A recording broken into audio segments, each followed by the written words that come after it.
My parents made me sleep in the garage so my sister could have my room, so I moved out quietly and cut them off forever.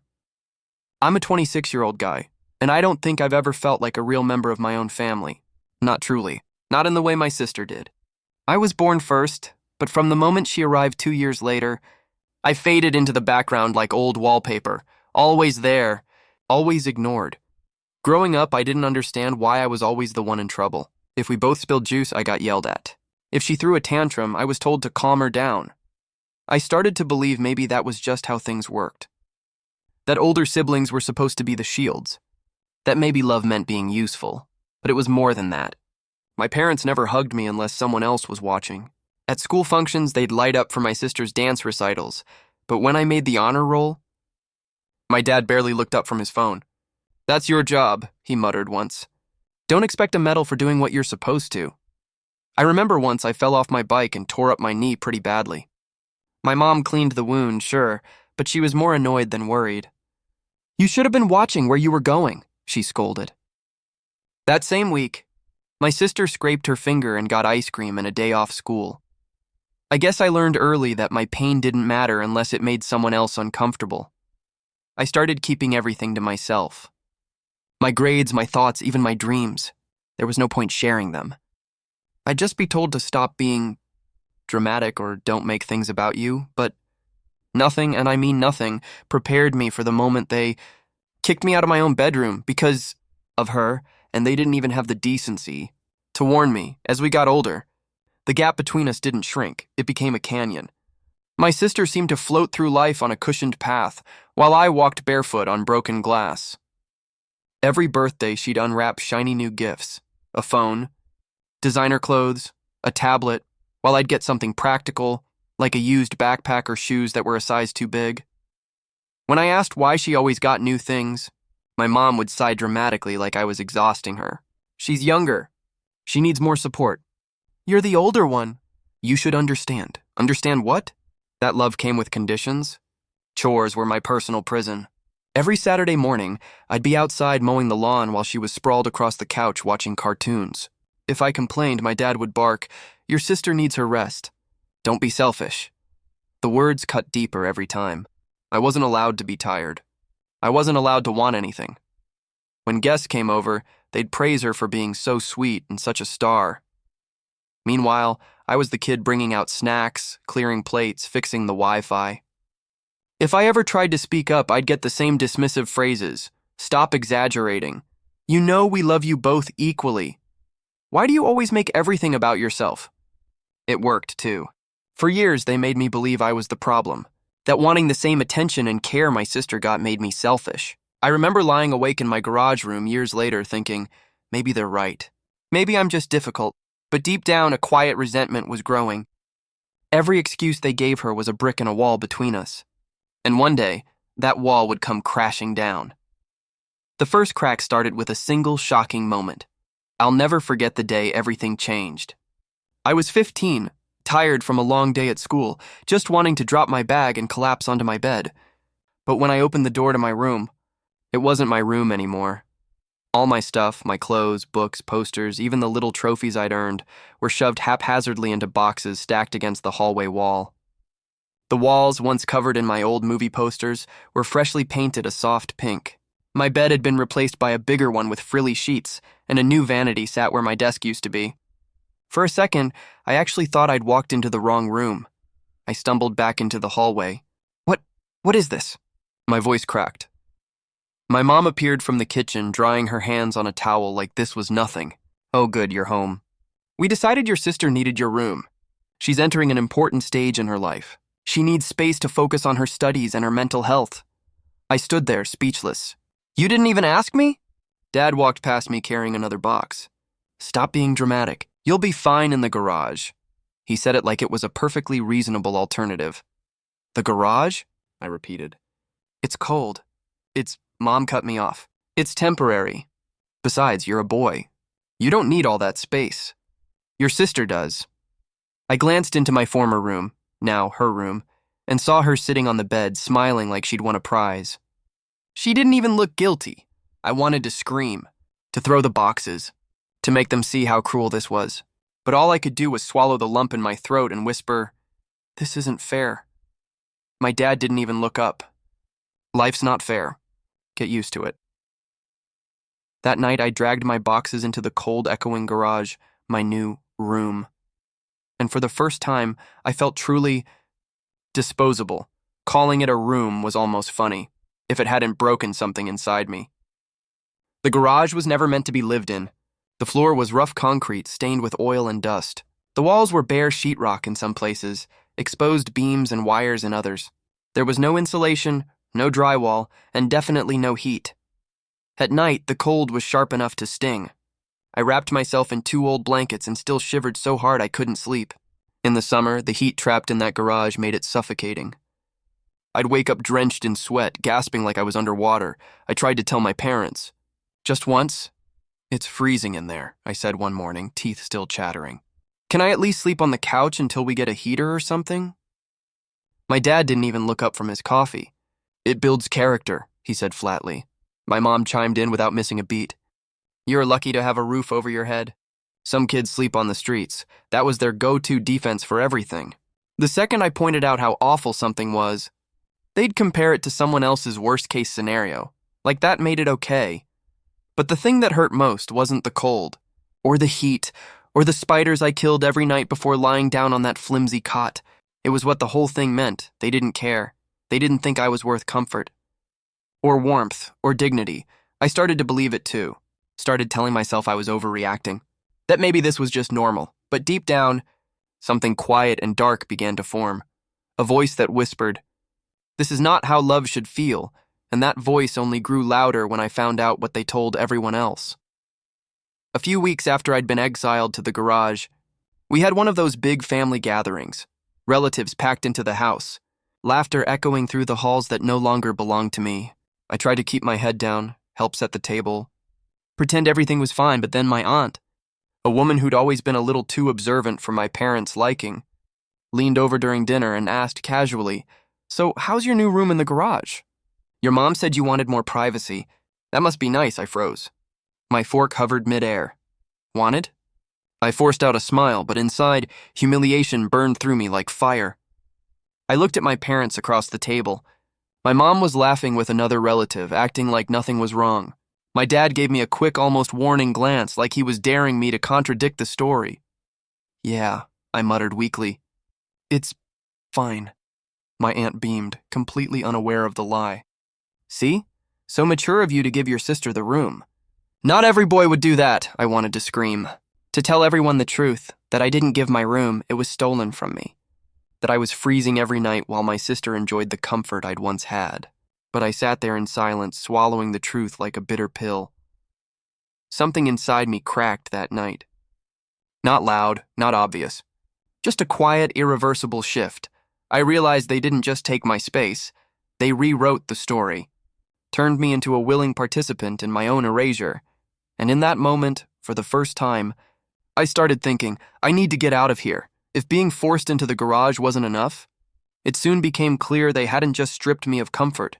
They'd turned me into free labor. Every weekend, while my sister lounged in her perfectly decorated new bedroom, I was outside mowing the lawn, trimming hedges, cleaning out gutters. I was also expected to keep the garage, my room, spotless, even though it was a space no one else cared about. Oil stains, cobwebs, old furniture. "I'll mind a handle, I never got a thank you." Not once. Sometimes I'd glance at my sister as I walked by the living room. She'd be painting her nails, scrolling through her phone, sipping soda like some little empress. I remember asking once, timidly, if I could go on a school trip.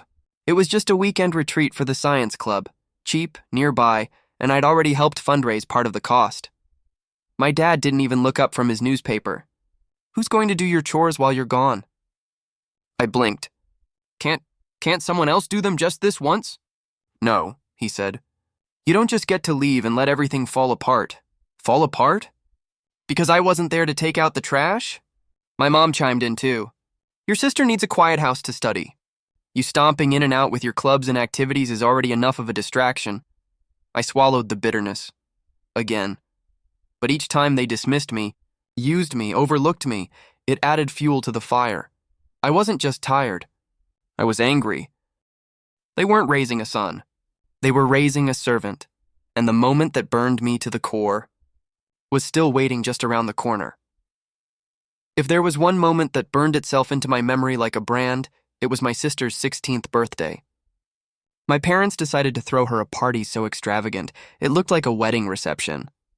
Catered food, expensive floral arrangements, fairy lights strung across the backyard, and yes, a full-on DJ with speakers that shook the neighborhood.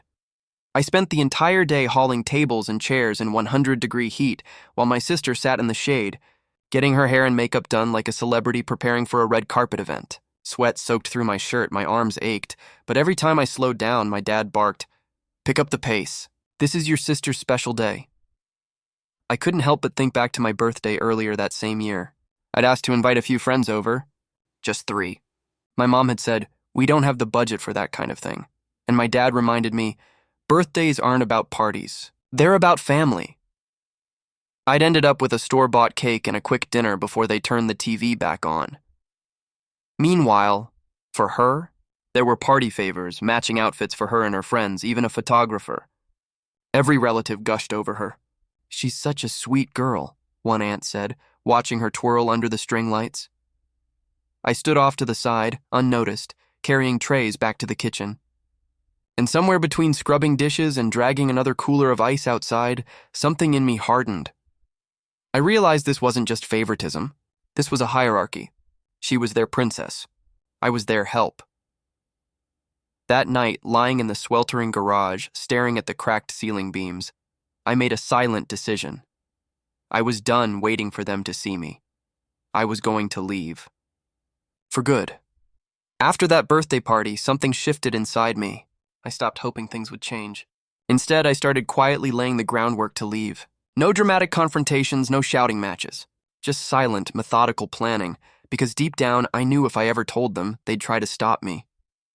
Not because they cared, but because losing their built-in laborer would inconvenience them.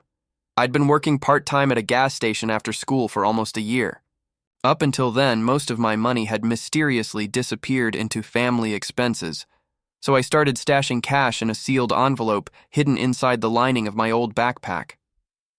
A few bills at a time, slow, careful, invisible. With each paycheck, I bought essentials: a sturdy duffel bag from a thrift store, a cheap burner phone, a prepaid SIM card, a small lockbox I kept at the station. I even rented a cheap storage unit on the edge of town, just big enough to hide a few clothes, documents, and the beginnings of a new life. Late at night, after my parents went to bed, I'd sit in the garage with the dim bulb buzzing overhead, scrolling through shelter listings, shared apartments, and cheap studio rooms on my old cracked phone.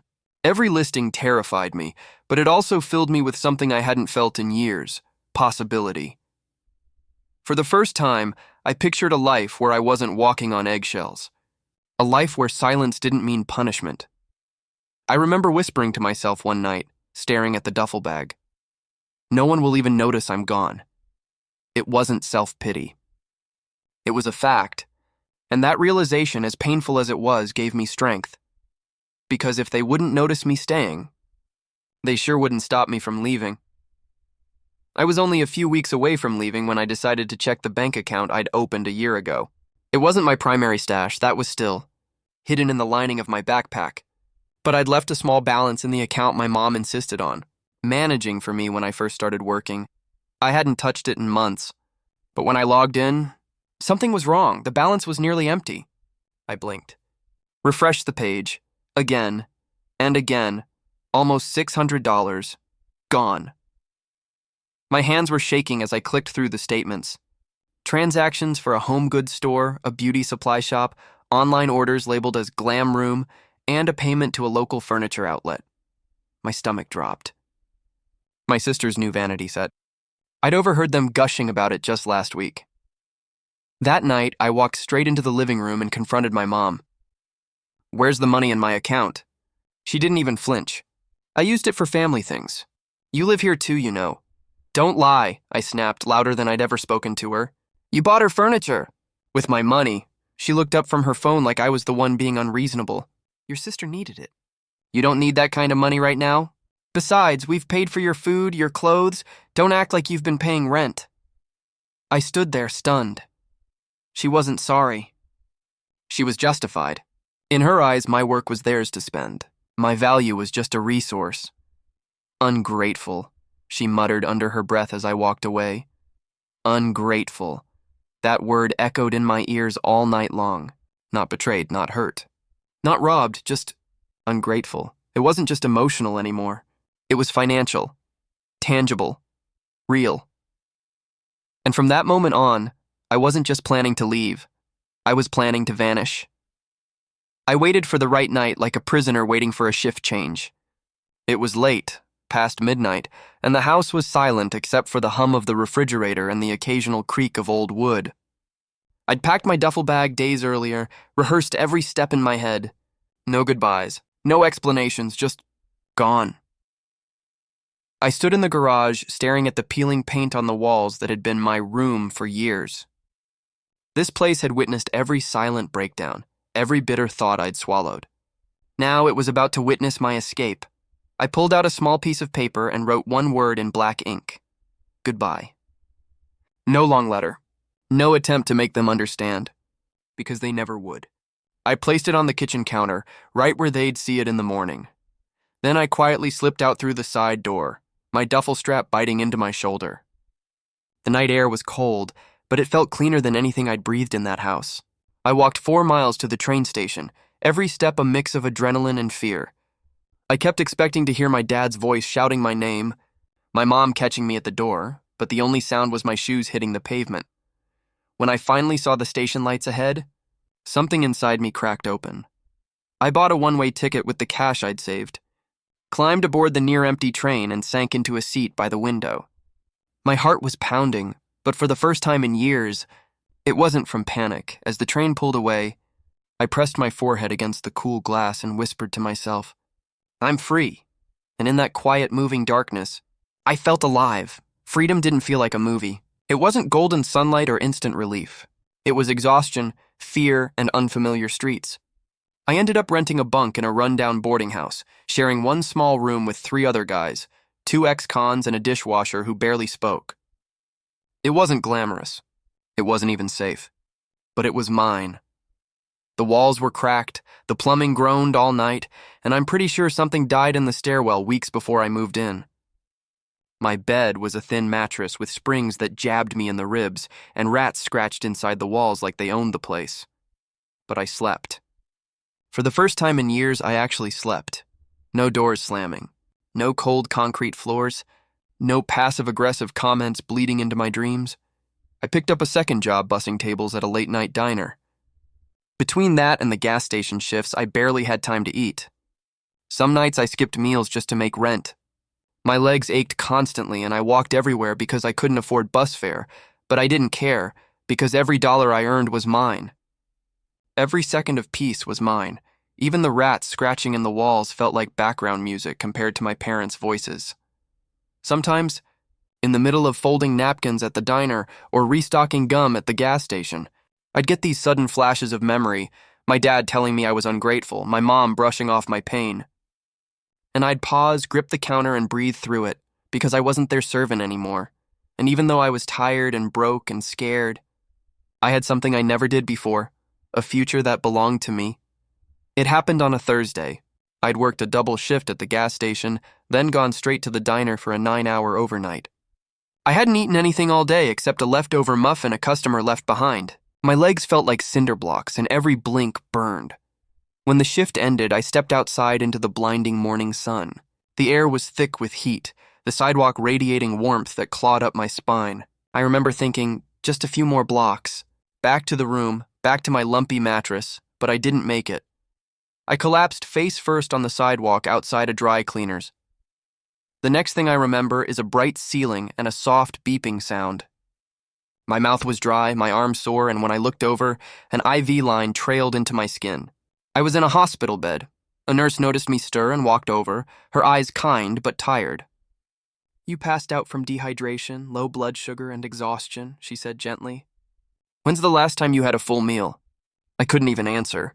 My throat tightened and my lips trembled. She sat beside me, not pushing, not judging. Just there. You need to slow down, she said. You can't survive like this forever. And right there, in that sterile white room with machines humming and strangers walking past the curtain, I broke. Not just from the hunger or the heat or the fatigue, but from years of silence. Years of being overlooked, overworked, unloved. Tears poured out of me, harder than I thought possible. I sobbed like a child for every night in the garage, for every birthday I'd been ignored. For every time I was told to man up, it wasn't just my body that had collapsed. It was the weight of everything I'd buried, and for once, someone saw me. After the hospital scare, I went back to work slower, quieter, but not broken. Something had shifted. I knew I couldn't keep going like before. I started cutting back on double shifts and drinking more water, even if it meant a tighter budget. That's when Joe started noticing. Joe was one of the line cooks at the diner. He was in his 60s, gruff but observant, always flipping pancakes like it was second nature. For weeks, we barely talked beyond orders. But one slow night, he pulled up a stool next to me during break. "You okay, kid?" he asked, eyes fixed on his coffee. I froze for a second. No one asked me that, not sincerely, not without judgment behind it. "I'm fine," I lied. He raised an eyebrow. "You don't look fine. You look like someone carrying the world on his back." That night, I told him pieces of my story. Not all of it, but enough. Enough for him to nod, sigh, and say, "You remind me of my son." He struggled too. Always felt like he had something to prove. Joe started checking in on me, giving me leftovers at the end of shifts, slipping me protein bars when I looked pale. Then one day he handed me a flyer, a scholarship program for kids who'd aged out of the foster system or experienced family estrangement. "Just look into it," he said. "You're not dumb and you've got grit." That's more than most. For the first time in my life, someone saw me not as a burden, not as a tool, but as a person with potential. And that kind of kindness, it sticks to your ribs longer than hunger ever could. It had been almost 2 years since I walked out of that garage and into my own life. I was still broke, still rebuilding, but I had peace. I'd started taking community college classes using the scholarship Joe helped me apply for. I shared a better place now, just one roommate. The nights were quiet. No footsteps pacing above me. No guilt woven into every sentence. And then, one random Tuesday afternoon, my phone buzzed. It was a number I recognized immediately. "My mom's. We miss you. Your sister wants to see you.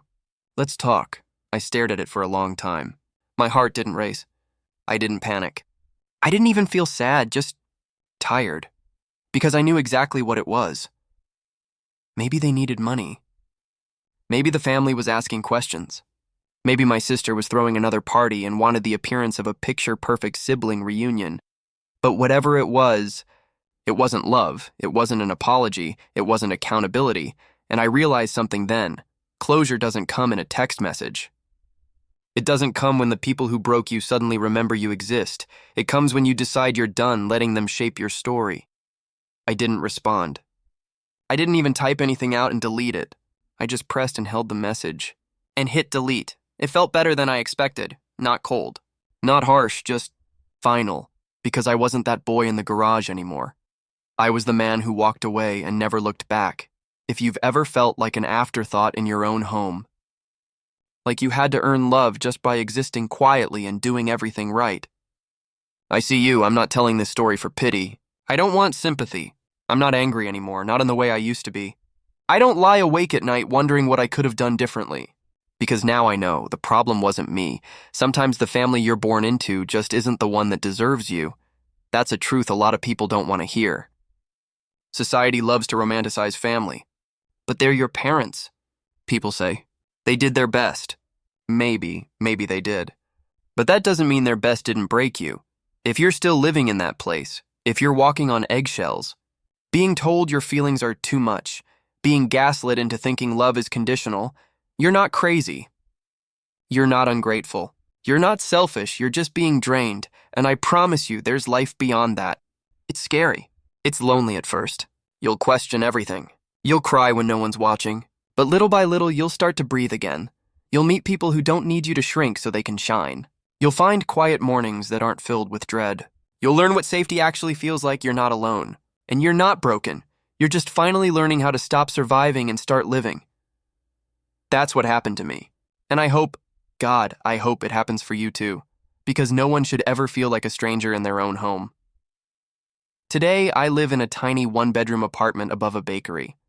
It smells like cinnamon in the mornings and fresh bread in the afternoons. The walls are cracked, the pipes groan sometimes, but it's mine. No one can take it from me. I go to night school now, working toward a degree in social work. Funny, right? After everything, I want to help people like me, kids who were treated like problems instead of people. Every Saturday, I volunteer at a shelter for runaway teens.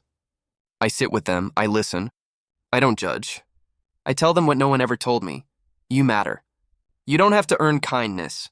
You deserve safety. You are not invisible. Sometimes I catch my reflection in the window on my walk home. I don't flinch anymore. I don't see a burden. I see someone who made it out.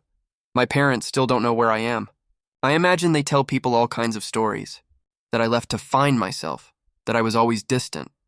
That I was too sensitive. Let them, I don't need them to know the truth. I just need me to know it. They gave my room to my sister without a second thought. They gave away my space, my comfort, my sense of belonging, but in doing so, they also gave away their son, and the truth is, they'll never get him back, not because I'm cruel, not because I'm holding a grudge, but because I finally found something they never once thought to give me, peace, the kind that lives in quiet mornings. In chosen family, in a voice that no longer shakes when I speak. So if they ever wonder where I went, tell them I'm where love finally found me, and I'm not coming back.